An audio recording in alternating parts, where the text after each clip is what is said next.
doing well today.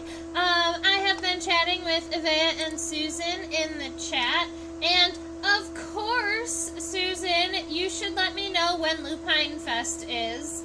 That sounds like a great time to go to Albany and see you.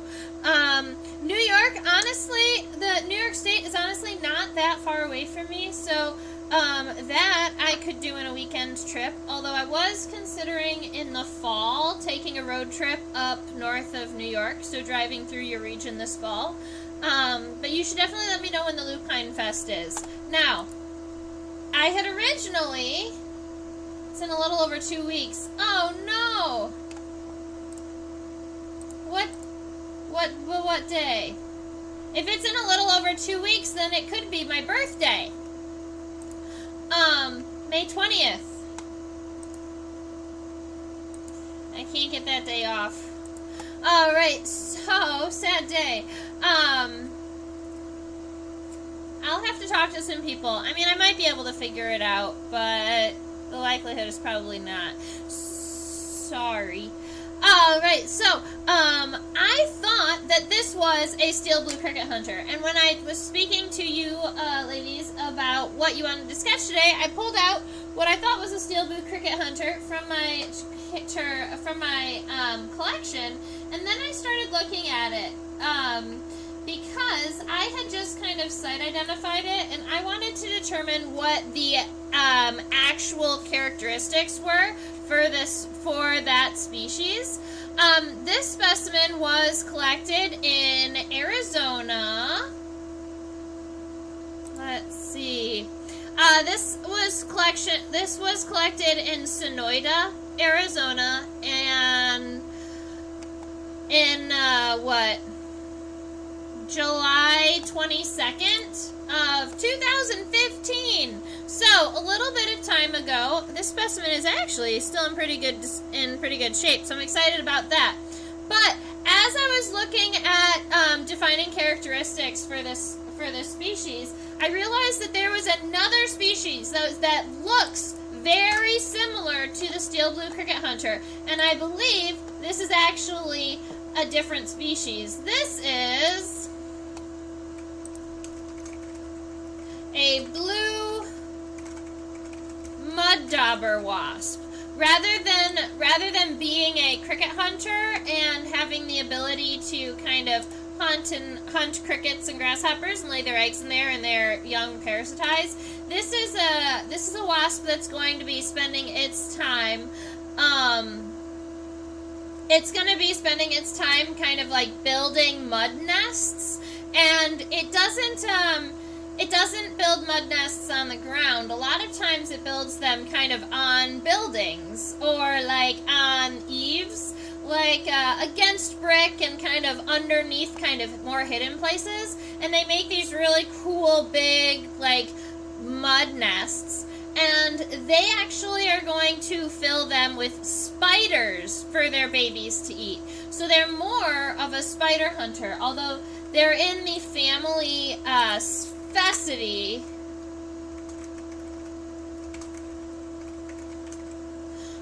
They're in the family Sphaecidae, so they are going to be what we consider a thin-waisted wasp.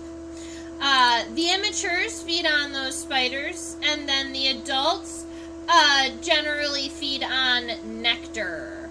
And you may wonder, what's the difference between these two? Because they both seem very, very similar. They both have this metallic blue-green color. They both have these very, very dark wings. And at first glance, it took me a minute to figure out the difference between the species, too. So that's why I started just a minute or two late, because I was reading about the family, about the species.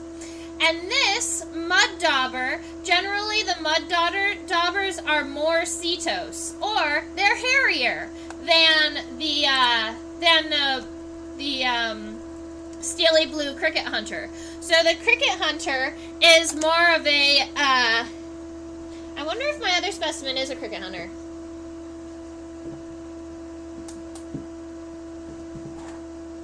I'm going to look at this one under the microscope and see if it's less setose. Yeah.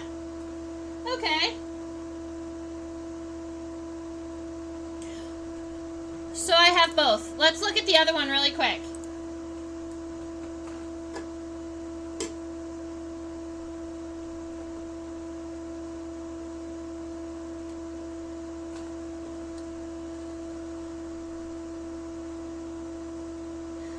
So this, I believe, is the cricket hunter. And now it does have some fine hair, but it's significantly less setose than the one that we were just looking at. It still has this metallic blue-purple body, but this specimen here, we're not going to draw it because some of its body parts are kind of wonky. I picked it up after my car hit it, sadly.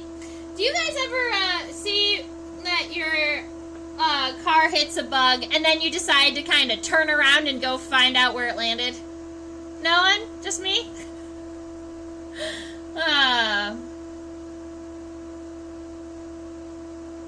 Yeah, Susan, I would love the email anyway, for sure.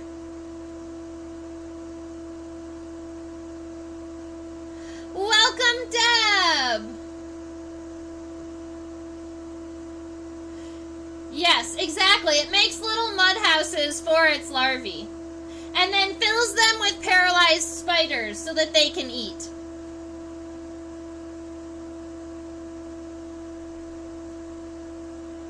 Deb has picked up roadkills by others. That's awesome. Very cool. Aww. So I'm surrounded by people who have gone to the side of the road to pick bugs up. I love it. My mom was driving one time and she hit a swallowtail butterfly, and I saw where it kind of bounced off of the car and landed on the side of the road. I'm like, Mom, stop! She goes, what? And I was like, no, seriously. Slow down, stop. And by the time she had stopped, I was like, can you turn around? We have to go get the butterfly.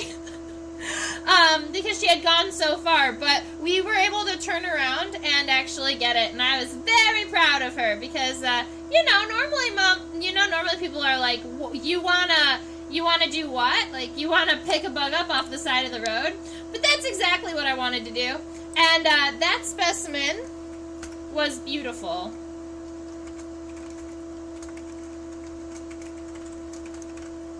Alright, so we are looking at the blue mud dauber wasp. So I'm going to write that on my paper, and then I will give you the scientific name for the species.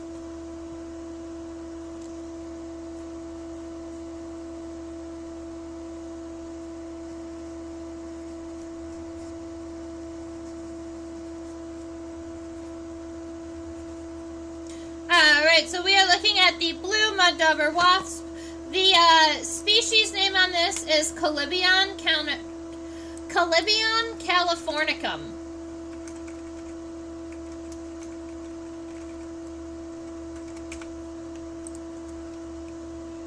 So it was first found in California, but this specimen I collected in Arizona.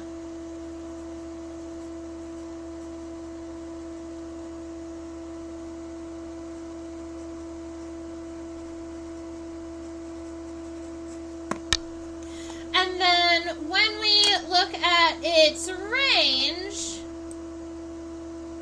alright, even though it was maybe first collected in California, it can be found across the United States. So from California up to Oregon, out to Maine, and down to Florida. It can be found in pretty much every state. It's been photographed on Bug Guide in almost every state. But my guess is that if it's in every surrounding state, then of course Wyoming has it too, just no one's taken a picture of one in Wyoming yet. Another state that's missing out is North Dakota and then West Virginia. But I think it exists in all of those places because it's in every surrounding state.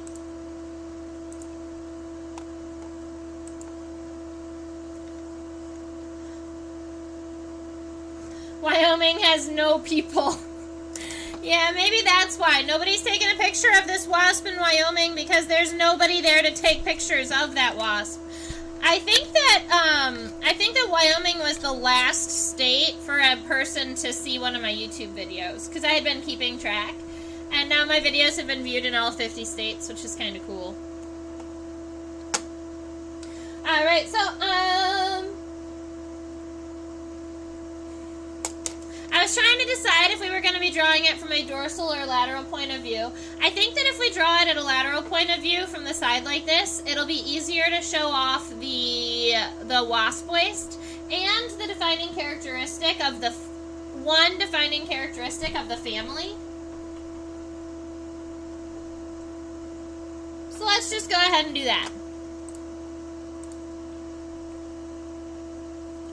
I wanted to see if we could fit the entire specimen underneath the microscope by zooming it all the way out, but it looks like that's just not going to happen. So I'm going to pull our specimen over here, and this is where we're going to measure it.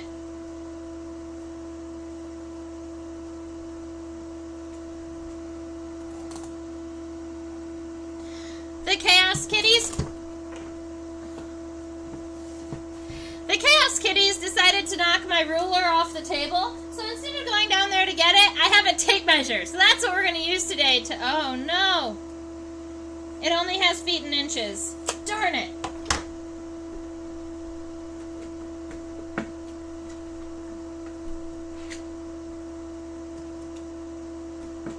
All right, we got it.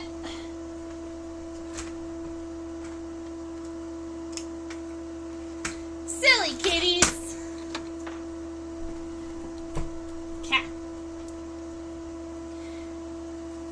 So, from the front of the head to the back of the abdomen in centimeters, our specimen is approximately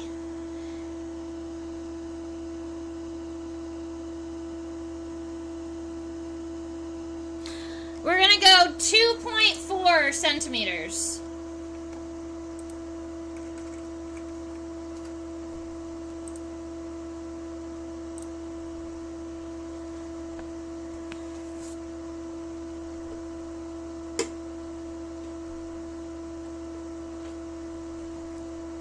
I'm turning my paper sideways so that I can draw it lateral.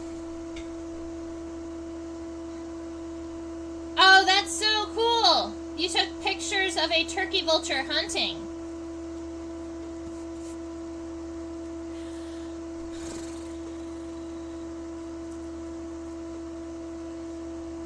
Stop to check out a black vulture on some roadkill. Oh, that's really cool though.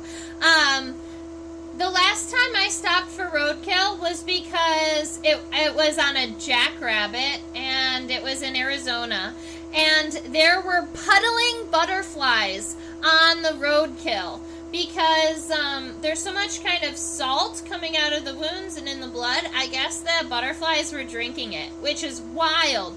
So a lot of times when butterflies puddle, they're puddling on like small bits of water that are on the sand, because that water is pulling salts out of the sand so that they have the ability to drink.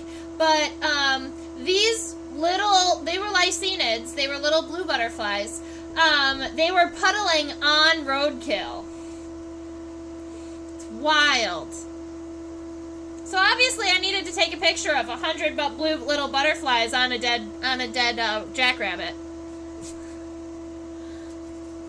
Alright, so we've got our head up here in the front. The head has... I have not seen that butterflies are pretty gross book. Maybe I'll have to see it.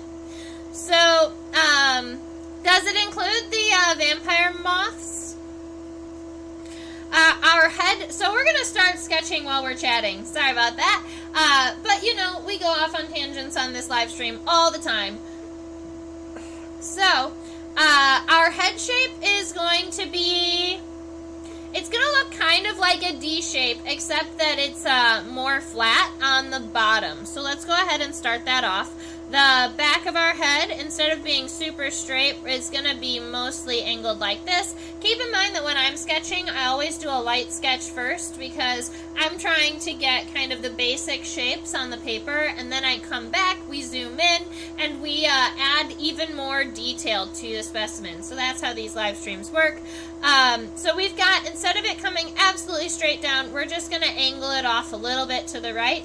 And then we're going to make the head pretty bulbous. So we're going to make it come up out of the front, kind of like you were making a D shape. But then, once you get to the bottom, instead of rounding it back in like you would on a D, we're going to come down until it's almost even, and we're going to flatten that bottom side out. That's going to give us our head shape, and we will be adding the compound eyes and the antenna and those types of things momentarily. We are going to move on. The neck region right here is actually pretty narrow before it comes up. This first segment of the thorax is called the pronotum, spelled P-R-O-N-O-T-U-M. And a lot of times the pronotum in wasps is going to look like this. We're going to learn shortly when we zoom in that there is a little knob on this species, but we can't see it just yet. So what I'm going to do is just create this shape here, and then when we come back, we'll be able to see that. So we're coming out, we're giving us this little neck, and then what I'm doing is just essentially making a funnel and rounding it off. That's our first segment of the thorax. Now, the next segment here is going to be, the wasp has such elegant shape. I agree. It's going to come up like this, but this is also where our wings are going to be connected, so they're going to connect right around here. There is a small, I'm going to call it a D-shaped. It's a small kind of D-shaped segment right here. It's actually the, it's like a shoulder pad for our wasp specimen.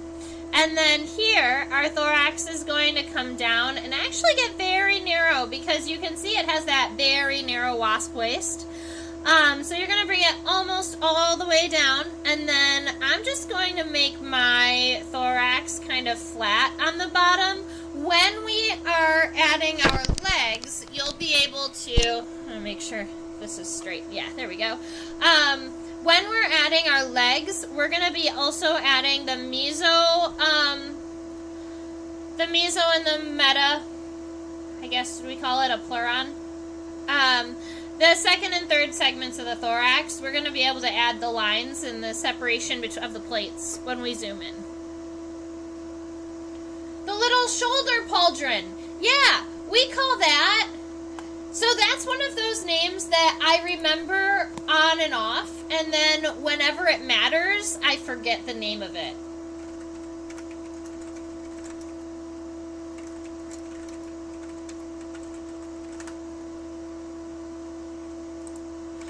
And when you look up shoulder pad for Hymenopteron, you just get a whole bunch of shoulder pads.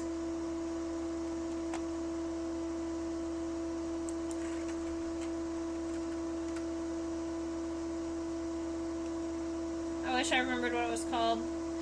I'm sure I've given it to you before, and I will continue thinking. Maybe when I zoom in on it and actually look at it, it'll remind me what it's called. Now this wasp waist, I do believe it's not completely connected to the bottom, so I'm going to pull it up just a little bit, and then we are going to give ourselves a wasp waist, nice and thin. Pauldron makes more sense. I guess that's a true story, because it's like that. It's that piece on the suit of armor. It protects your shoulders.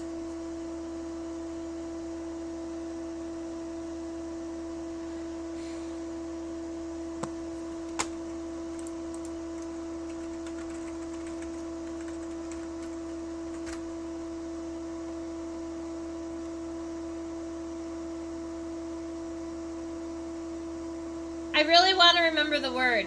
I will remember it by the end of class. Or find it written somewhere.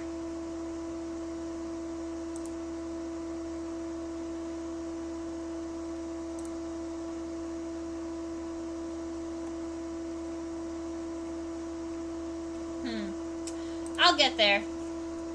Alright, so, and I might even just go and grab Eric Eaton's Wasps book. That would help. Alright, so from here, we've got this nice, long, narrow wasp waist. This wasp waist, it looks like it's about a third of the size of the thorax. So my specimen is on the smaller side. So the waist is going to be more like this. And we're going to go ahead and move that specimen over so we can see the rest of the abdomen.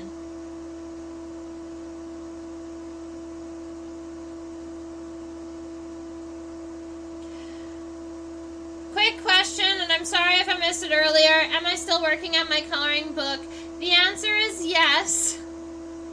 I had a couple of life events throw a wrench in me finishing it, including being sick for most of the month of March and then moving into a new apartment in the month of April. But now that I am almost back on track, I don't really have a desk yet. I'm still teaching from my dining room table. But I am very close to being completely set back up again so that I can finish the coloring book. I have all of the pages uploaded into my computer, and I've been editing them, so we are getting pretty close. And I have a publisher lined up for it, for when it's done. So at least that is all being figured out. So a lot of the background stuff is already done. Now all I need to do is finish the book. And from the people that I've talked to, they said, that's what happens with books. You plan on putting them out on this date, and then they end up accidentally getting pushed a couple of months.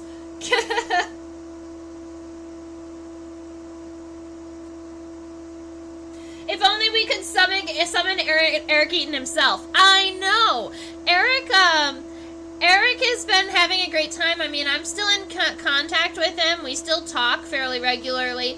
But he had this huge project that he was taking care of, and he finally finished identifying all of these specimens that he was doing. And he's taking just a little break from microscopy work, and I totally understand that.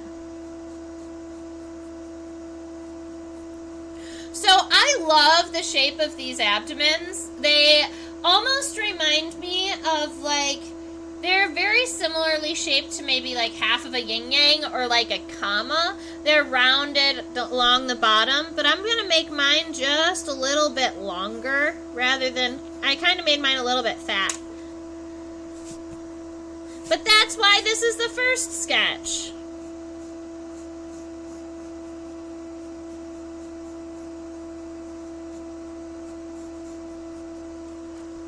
He's so cute. Alright, so we've got the head, the thorax, the abdomen taken care of. We will be adding the legs. They're going to go about here, here, and here, but we're going to do the legs after.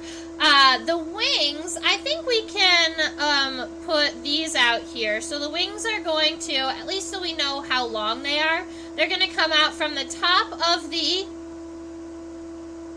and then go out about halfway past our abdomen, and then come back in. I'm going to flip through my journal and see if I have it written somewhere in here.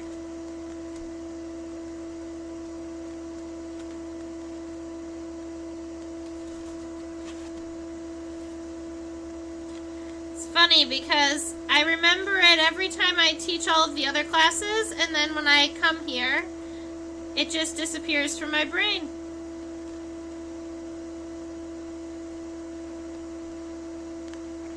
Nope.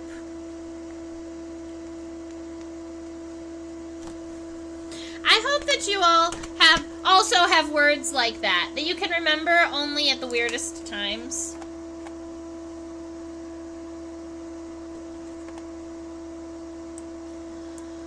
Let's see, just wanted to ask. I'm still enthusiastic supporter. Aw, yay! Thank you so much. Have we done a firefly? Yes, we have done a firefly, but I'm always willing to do another firefly. We can definitely talk about their habits and their life history and their body shape. They are interesting, and I actually recently had a teacher accidentally mistaken a leaf beetle for a firefly because it had a little bit of red on that pronotum, but it Fireflies, their shield is actually going to guard the head from the top, so they don't have the ability, we can't see the head from a dorsal point of view. So when I draw fireflies, a lot of times I draw them from, like, I'll draw a very quick sketch of the dorsal of the top, and then we flip it over, and we draw it from the bottom side. Look at how fluffy his face is!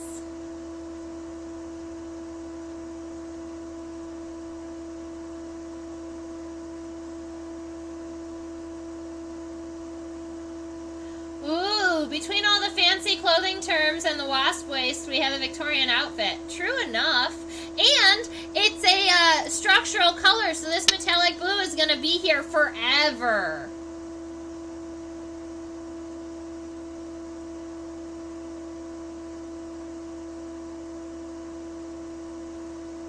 Cute, fluffy Chalybion. I know! I love all the hair on the front of his head, okay?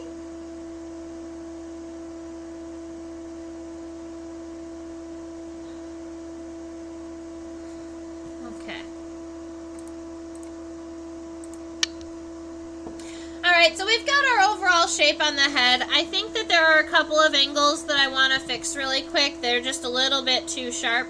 But what I'm going to start with are the eyes. Those compound eyes are fairly large for the side of this wasp's head. So I'm going to start right around here. I'm going to pull it all the way back down, probably 2/3 of the length of the head. Height of the head, and then all the way forward. Now keep in mind that once I hit the edge of the head, I don't just let that eye sit in that shape. I'm gonna pull it up and go around and push a little bit past the edge of the head, because that is going to make our eye look bulbous away from the head, and it makes it look like, it makes it look more realistic. There we go. Now the back of the head is going to come back like this, and we are going to push forward just a little bit more than I had originally planned. So we're going to angle it just a little bit further forward. In this region, you have a whole lot of mouth parts. You have the mandibles, you have the labial palps, you have the maxillary palps. All of those little mouth fingers exist right there. So if we look,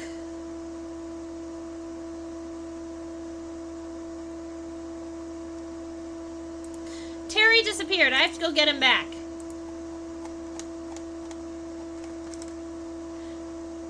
I must have deleted him on accident. So here he is. He's back.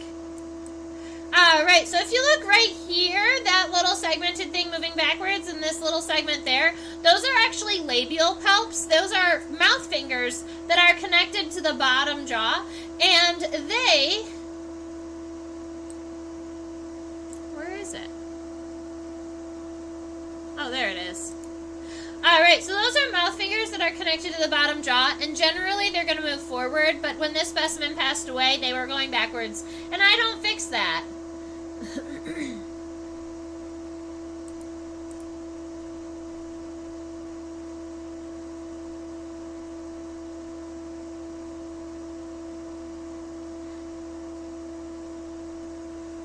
Alright, there are real blue pigments in nature.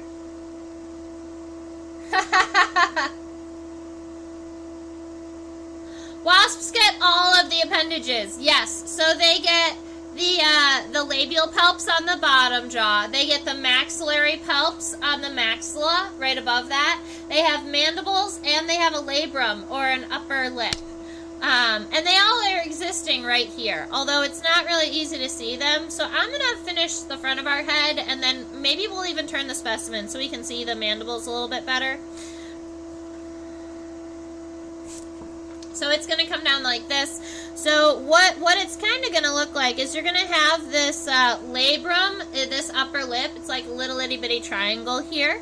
And then you're going to have the mandibles. That's going to be a triangular kind of pointed down. These mandibles aren't huge. They, you can see they kind of fit within this flat region.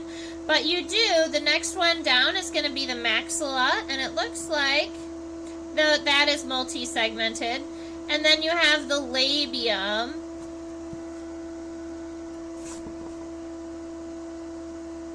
or the bottom jaw, and that is also going to have palps. And then we'll go ahead and zoom in on that a little bit so you can see that a little better. The cross-hatching within the eye makes it look like, yes, our compound eye has many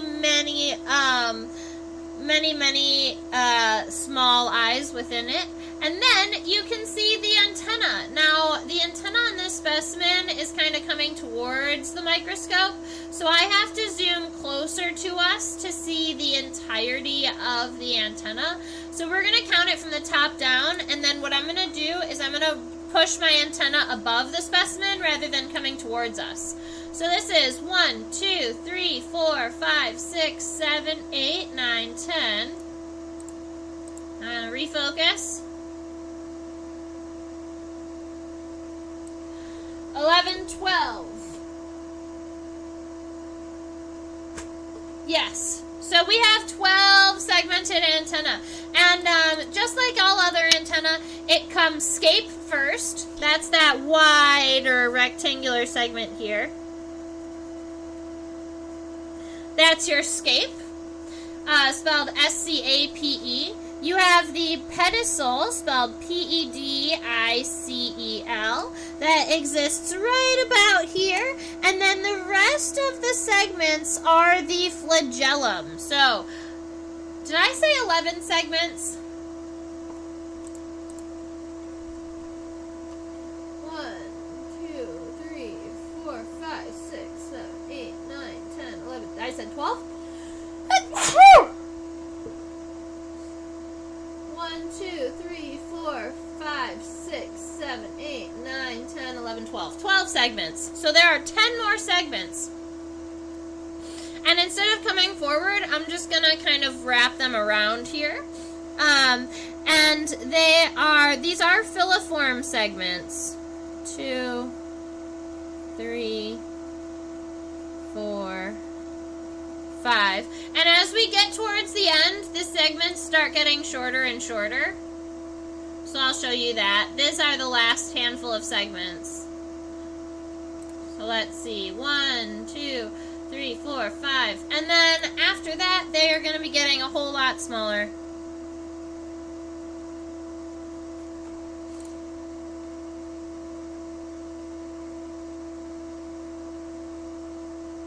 So this segment right here, I believe, is 7. 7, 8, 9, 10, 11, 12. Yeah. So the segment that Terry is pointing at is segment 7. It's going to be the last segment that's essentially equidistant to everybody. So 1, 2, 3, 4, 5, 6, 7. And then all the rest of them get smaller and smaller significantly. 8, 9, 10, 11, 12. Oops. Here we go.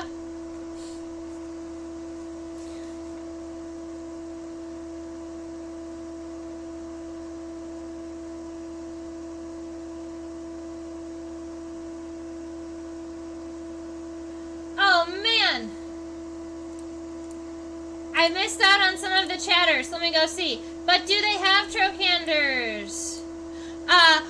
All insects are going to have the trochanters. It just depends on whether or not we can see them. A lot of times we don't talk about them because we can't see them.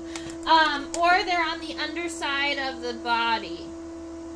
So, even in this specimen, they're really hard to see. If I was to kind of pin it so that it was a little bit upside down. Here. And then we look at not the close leg, but the far leg.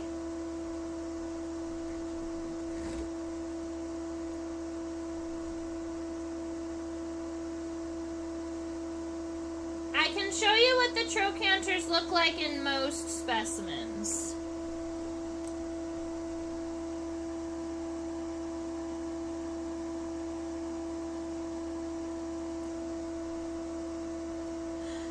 But this is why I don't generally show them, is because they are a little tricky to get to light up.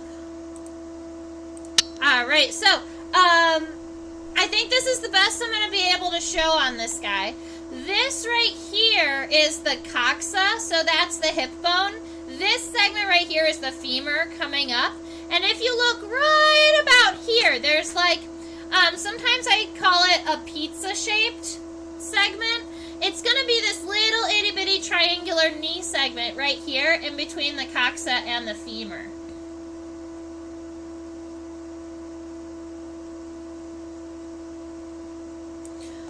Would the antenna be curled back like a ram's horn on a live wasp? So many of these wasps have such curly antennae. Yes. Mud daubers generally have kind of these curly antennae. Especially they strongly curl at the tip. Oh, Gesundheit, thank you.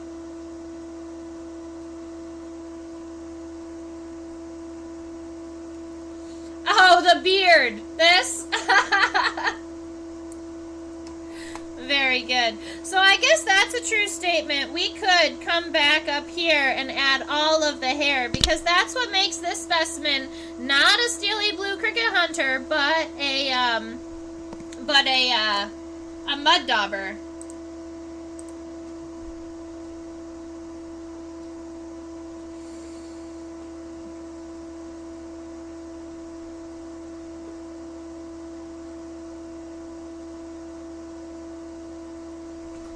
Okay. Terry, why are you in the way? There we go.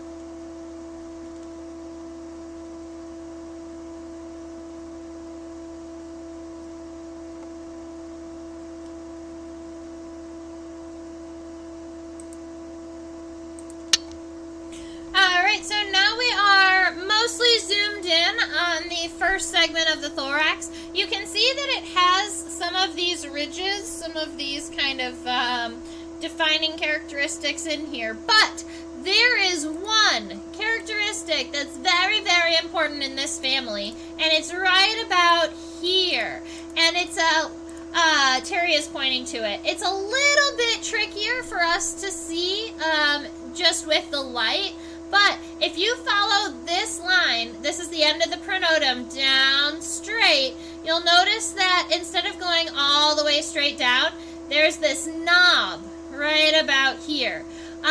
We call it a lobed pronotum. So the pronotum lobe reaches back towards the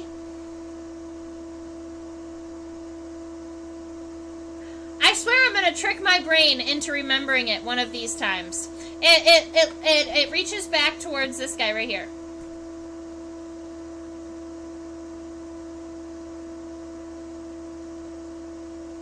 I'm gonna go get the wasp book. I'll be right back. I have to know.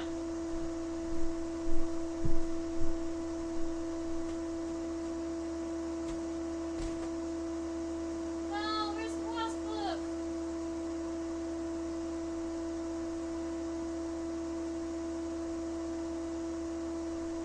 Here it is.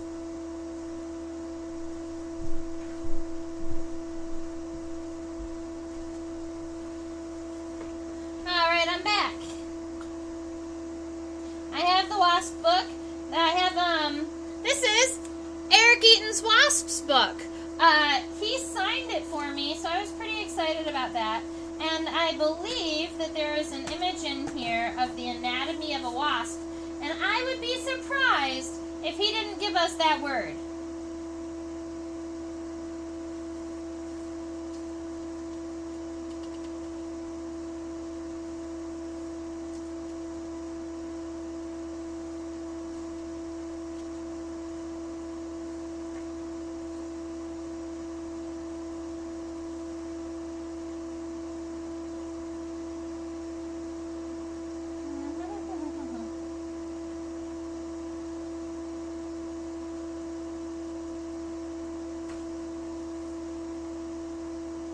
Maybe not.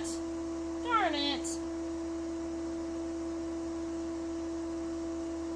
It's a really cool picture, though. I'll have to keep thinking.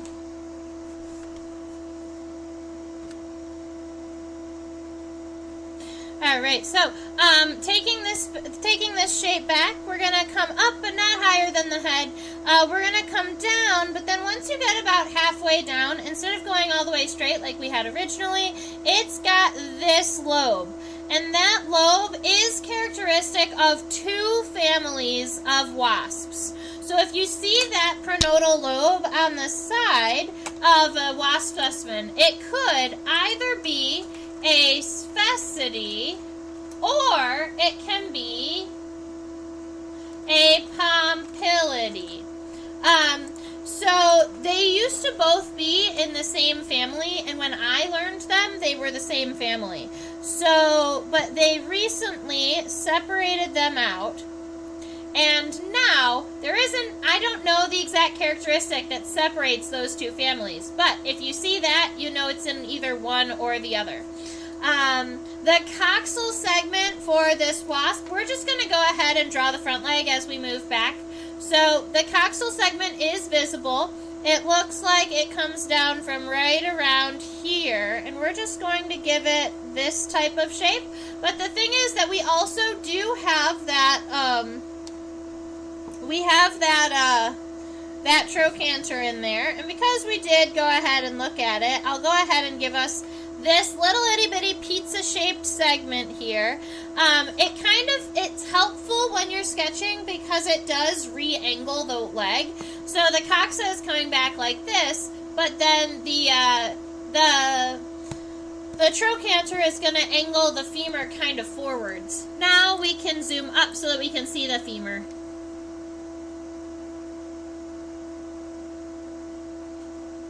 Tell the antenna to stop being in the way.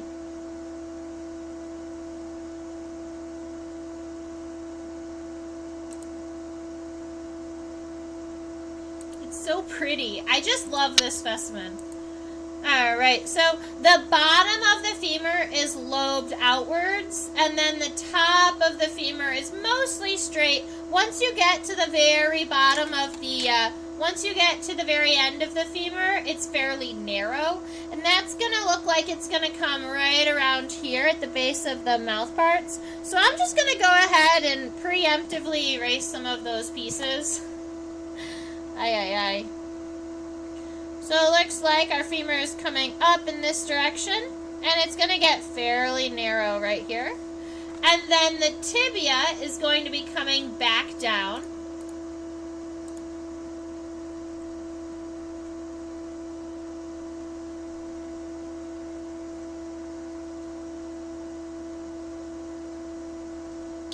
It's definitely possible you saw one of these in the field. It's also possible that you saw a cricket hunter, because honestly, the steel blue cricket hunter and the mud dauber are both fairly common, and they look incredibly similar, especially when they're flying around.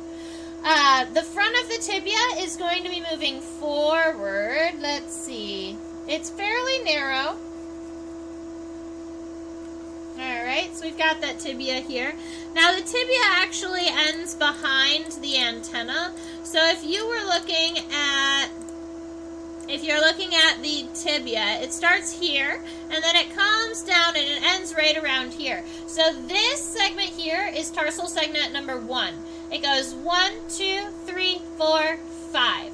So we've got 5 tarsal segments here. The first one, longest, 1, and then all the other ones, 2 is about half the length as 1, 3 is the same, about half, and instead of coming straight down like I started to do, what I want to do is kind of flatten these tarsal segments out so that she can walk a little bit. So instead of going out, I'm going to angle them kind of moving forward after 1. So 1, 2, 3, 4, 5, and the claws. And then at the base of each one of these segments, it looks like there are multiple spines. So after each of these segments, I'm just going to come back in and add some spinage.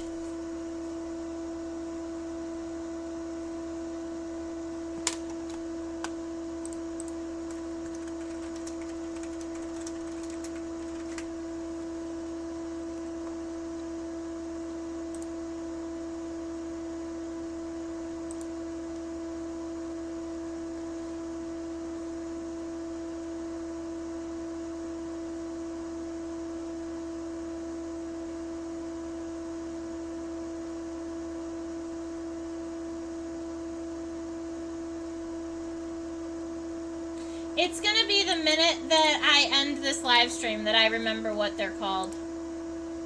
That's fine. We're going to move back to the second segment of our thorax.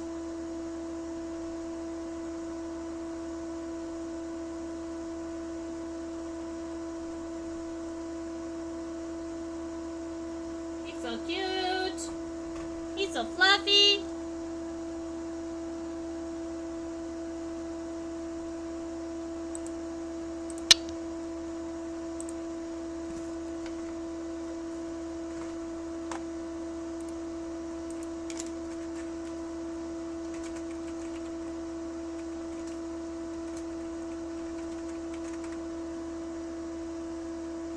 So this one feeds black widows to their larvae. Does the steel-blue cricket hunter feed crickets to their larvae or eat crickets themselves? They feed crickets to their larvae. So they have this venom, and they have the ability to paralyze their prey. They will lay eggs on or around that prey creature, and then their babies feed on it. So with the cricket hunters are going to bury a cricket into the sand, and then they lay their egg on the cricket, and the one baby wasp feeds on that cricket. With Chalybion californicum, this mud dauber, she's going to lay an egg inside of that mud home, but then, instead of just feeding one spider to her babies, you will find a whole bunch of spiders just kind of stuffed into those mud dauber nests. And it's actually really cool. I've seen people who have kind of opened some of those up, and you can find 6 or 7 different species of spiders, all just kind of stuffed in the cell with one baby wasp that was dinner.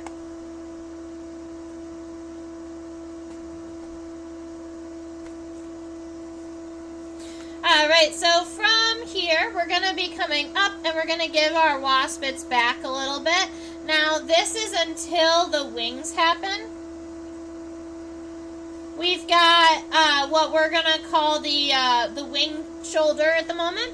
And then our wasp wings, these are really, really dark. They don't have, they have wing venation and the like, but the wing venation on these is not as significant as some other bees and wasps. Defining characteristics for this specimen is more in the sclerites themselves, or in the pieces of the exoskeleton, and then the characteristic like this lobe and the setae, or the hair on its head. So those types of things are more important for a wasp like this than the wing venation. Whereas with some bees, the wing venation is the way we tell them apart. So it just depends on what type of insect you're looking at as to what you really want to focus on. And when I'm drawing, I'm always focusing on things that are defining characteristics of that animal.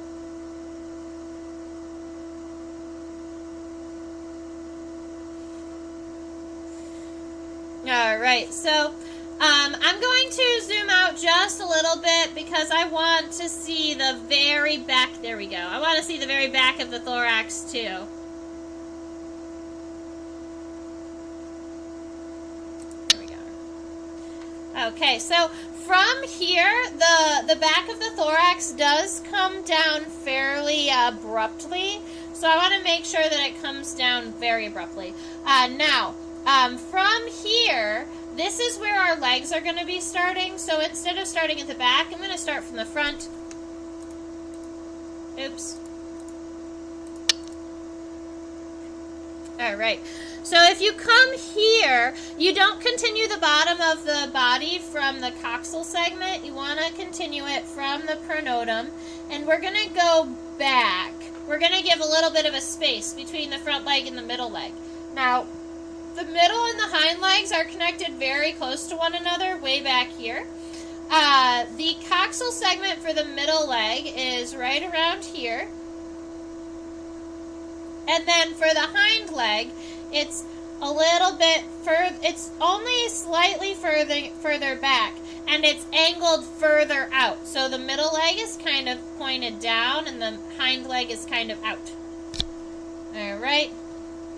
And then for our middle leg, The femur is going to come up and then back down.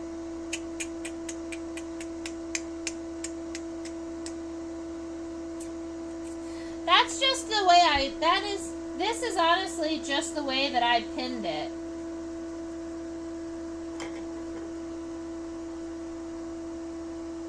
No? No, actually that's about right. Okay, so, you know that the middle legs and the hind legs are generally going to be going backward. In this specimen, our femur is coming up in this direction, but it's because the legs are so incredibly long. So the femur is going to come up, but then the tibia is going to be going backwards. So there's a whole lot of segments happening here, and we want to make sure we are staying in the right lane. So let's see. We've got this coxal segment here, and the femur is going to go on top of it. So we've got this femur that comes up like this.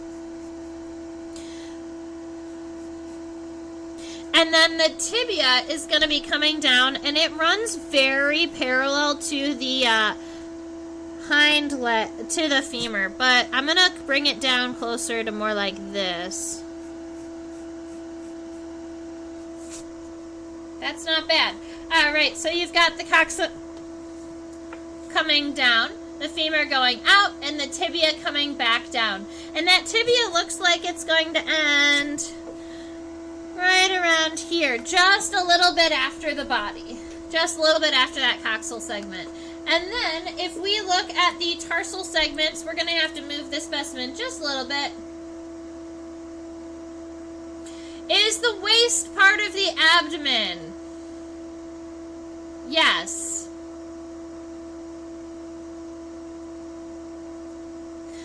Technically, wasps, bees and wasps have a unique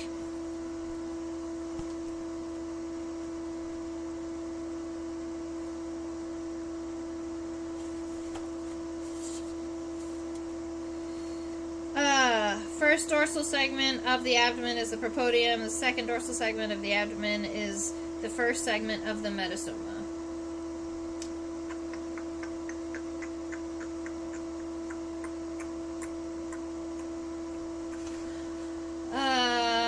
There are some words that I've never introduced to you before, and so... Tegula! The shoulder pad.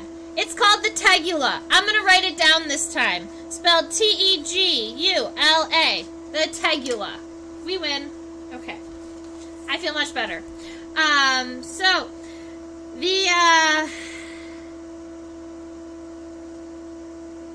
So I guess the short answer is yes. The wasp waist is considered a segment on the abdomen.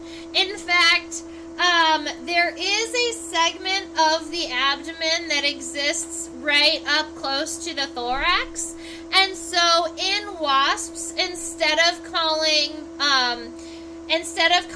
this segment the abdomen, a lot of times hymenopterists or people who study hymenopteron, they call this segment here, instead of the abdomen, they call it the metasoma. Because they don't take into consideration the first segment of the abdomen that's over here. Because it's so small. And so they gave it a new word.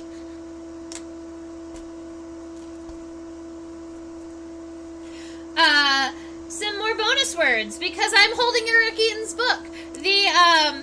The wasp waist that exists right here, we call it the petiole. Kind of like the stem of a leaf. That's also called a petiole.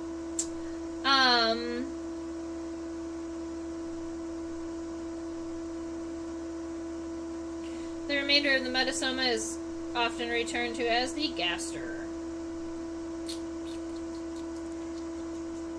Yeah. Yep.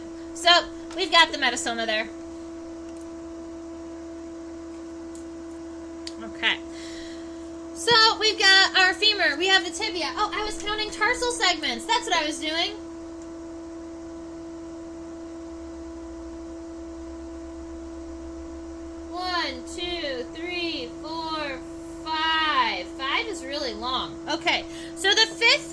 the first one. The first tarsal segment, I counted from the bottom, is really, really long.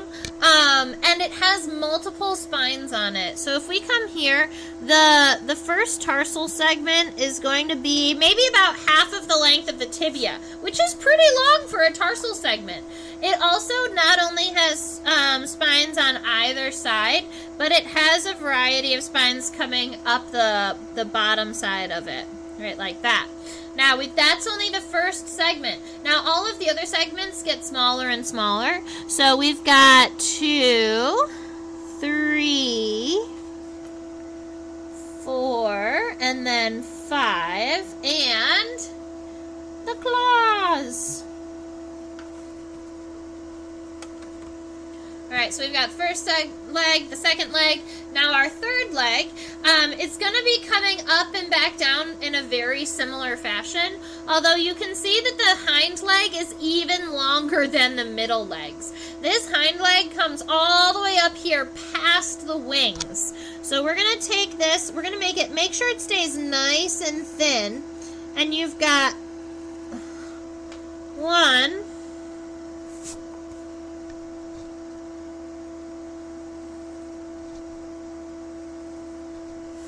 the femur coming up.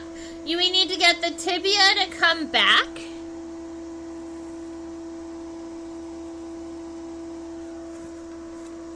Like so. And the femur and the tibia look approximately the same length.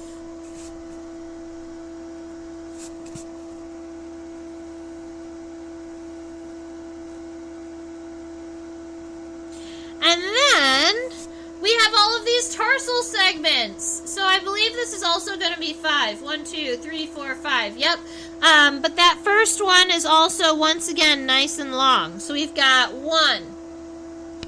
And then 2, 3, 4, 5. And then the claws. We call them the tarsal claws. So that is, if we want to view it as it is now, we've got the front, the head, the thorax, and the front, the middle, and the hind legs all taken care of.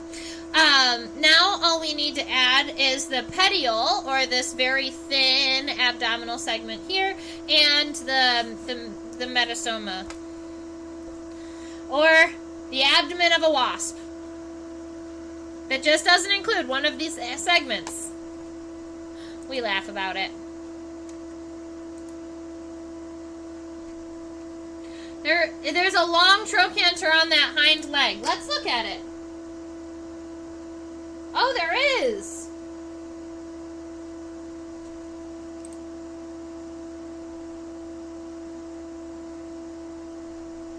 Add more light.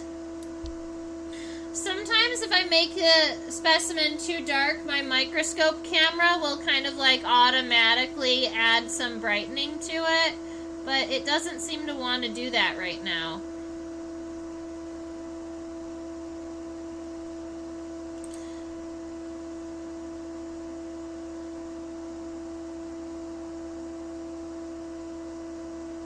But yes, so from this point of view, you can almost see where the coxal segment comes down this way. Right here, that's the trochanter. It goes from here to about here. And then your femur comes up. So admittedly, I kind of skipped drawing the trochanter here, but I could add a smaller segment right around here, and that would be the trochanter, the one that kind of takes the coxal segment and turns it in the other direction so the femur can go. It's very helpful.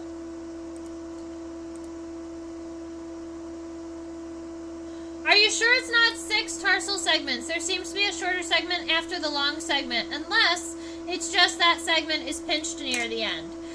Let's go look at the segments, because there was a moment I thought it was 6 also, but then I thought that it was just an elongated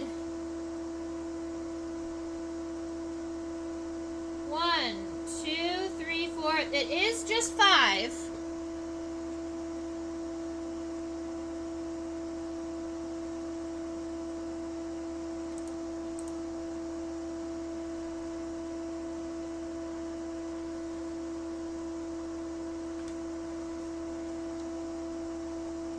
So we've got 1, 2, 3, 4, and this is 5. It goes from here all the way to up here, which is where it connects to the tibia.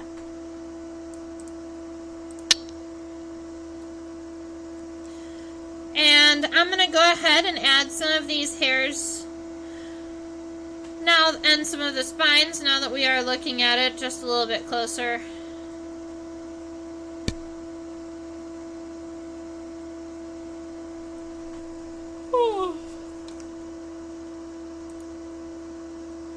Alright.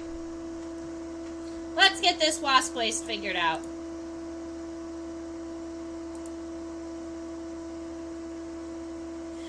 That's possible. It's possible that there was another series of spines that made it appear like that what might be a new segment, because so many of those segments ended with a series of spines. You may have been looking at one of these and thinking that it went all the way around.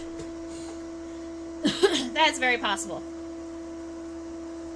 Alright, so I'm going to go ahead and give us this nice thin petiole. And with this segment, the bottom of the segment is concave, so it's rounded up, and then we've got it coming up and around. And I'm just going to make it a little bit darker where it would be behind the wings.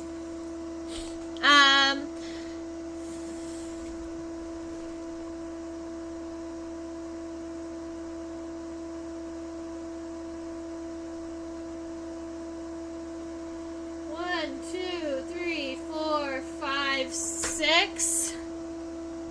This one is really tricky for me to see the individual abdominal segments, so I could be totally off, but I do believe there are 6 abdominal segments. So let's go ahead and do the overall kind of line here and make sure that our wasp abdomen is about the right shape. And I'm going to add some basic lines here to put 6. So 1, 2, 3, 4, 5, 6. I believe that that's right. Now, our lateral line on this wasp is going to be more like down here. So right here where you have this kind of wider space, that's where the bottoms abdominal segments are going to be, and this up here is where the top ones are. But this wasp has a very, very rounded tergites. The tergites are on the top. So if we come here and we round it back, that's going to be what our first tergite looks like. And then we're going to come and we're going to go all the way just a little bit past this segment, and then we're going to round it back. And that's what the second one looks like. So you can see how even though we have these segments, we're going to be coming in and we're going to be adding kind of our own flair to this wasp's abdomen. 2, 3, 4. And then 5 is this last one here that has a bottom segment. And 6 is more like this. Alright, so we've got these very kind of long angled tergites rather than them being as straight as some other wasps we've seen. And then the bottom segments are still mostly straight, but I want them to be straight about maybe even just a little bit before the 2 segments touch. Yeah, because these ones on the bottom are just bands. They go all the way around the bottom, whereas the ones on the top kind of overlap one another. And I'm just going to come up here and I'm going to drop some graphite on the wing and just darken it up, because I don't plan on doing the wing venation. There we go.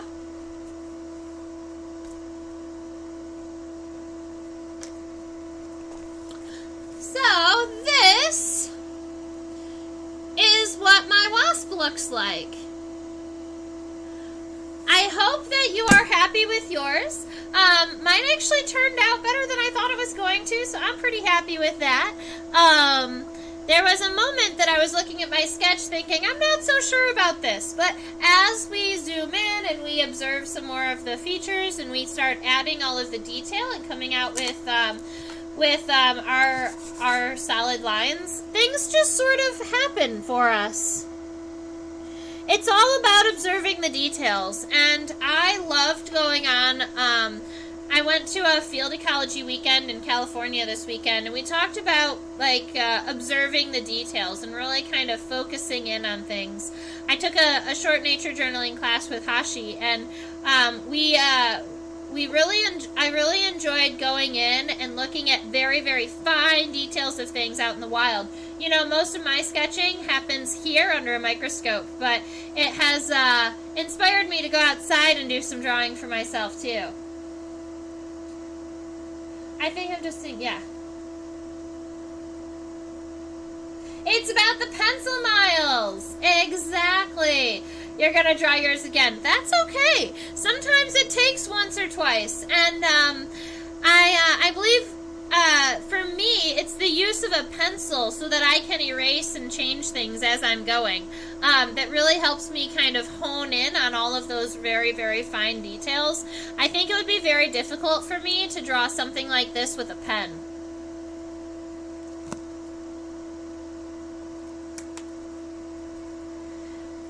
Wow. I feel like we spent so much time chatting in the beginning that we were going to go way over, but then we didn't really go over too bad. It's still 11:10. So, if we have any questions, I can answer them, and if not, I have some things that I can do around here, and maybe if I have a little bit of bonus time at the end of the day, I can start really focusing in on my coloring book that I'm excited about. I'm also trying to finish the tarot cards that I was attempting to finish in October, but the coloring book will come first.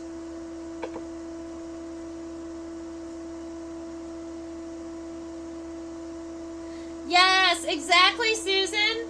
Drawing makes you look at features you probably wouldn't have. So it makes you kind of focus in and look at angles and shapes in a completely different way. I feel like I didn't start looking at the angles of specimens and insects until I really started drawing them.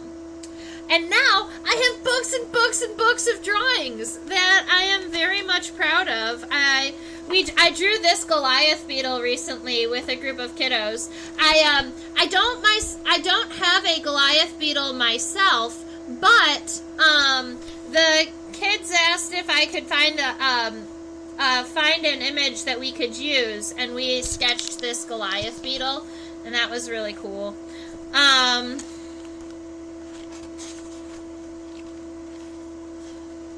I recently did a college prep high school class on insect anatomy. It was 8-week series, and that was really cool. Look at this field cricket. I think this field cricket is my best cricket so far. And if I wasn't already done picking bugs out for my coloring book, I feel like this guy would be really good. Or this female, you can see her really, really long ovipositor with that sword there. I feel like this sketch would end up in the book if I had already picked it.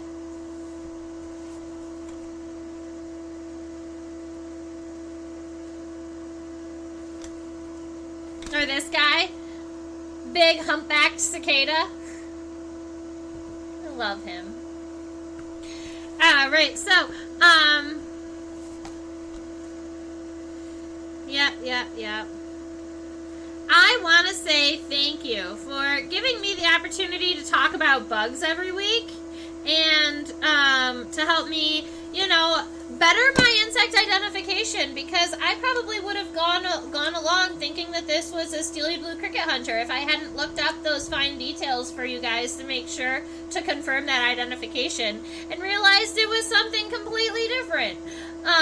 So I think that is really, really cool. Susan says maybe I'll do a sequel, and you know what? I guess that is a possibility. Maybe I'll finish the first book and have so much fun that we do a second book. That would be so cool. So while we're in a bigger form, this is what my wasp looks like. I teach on OutSchool. I teach illustration classes like these on Zoom, so I can see the students' faces too, and we can ask questions and chat in person. I also do weekly insect studies where we talk about different insects every week. This week was cool. This week we talked about the New Zealand glowworm and how they have this like sticky toxin that glows and bioluminescence and attracts flies, and then the grubs are predatory, so they eat them all up. It's pretty cool.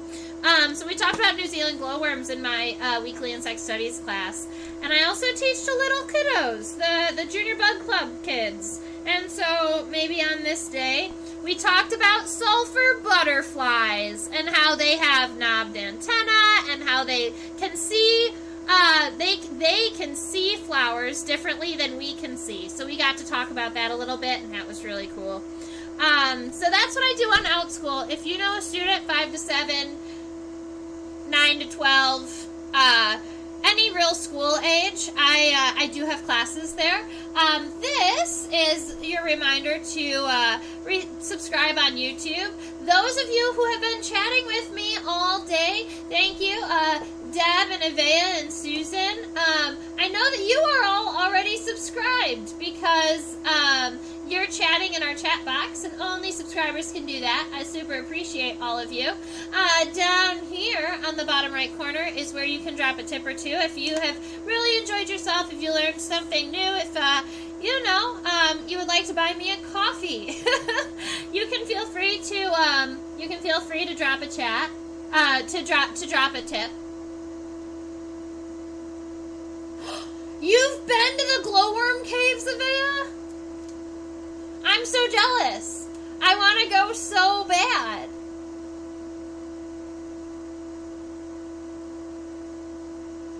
They featured glowworms in David Attenborough's Life in the Undergrowth. I wonder if those were glowworms from the United States or the New Zealand and Australian glowworms. Because here in the U.S., there are something we call glowworms, but they are grubs. They're baby fireflies. Whereas the New Zealand glowworms are actually a maggot. They're a fungus gnat maggot. So they're actually the immature stage of a fly rather than a beetle.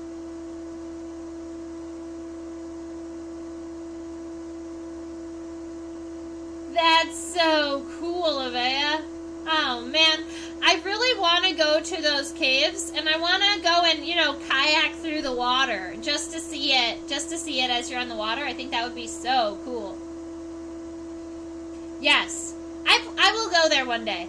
I love traveling, as you all know, and so I will meet all of you, and I will end up going out and checking out all of the wonderful bugs all over the world. I just hit state number 37 this weekend, and I'm hoping to check off a good number more by the end of the year.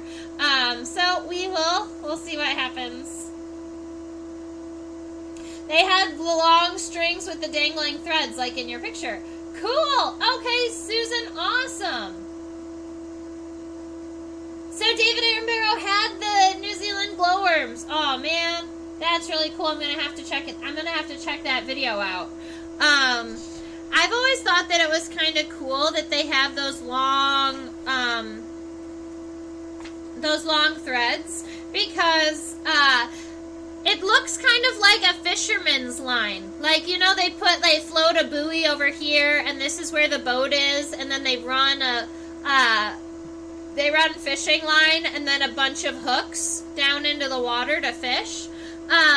So I always tell my kiddos, this is an example of something that insects have been doing for a long time.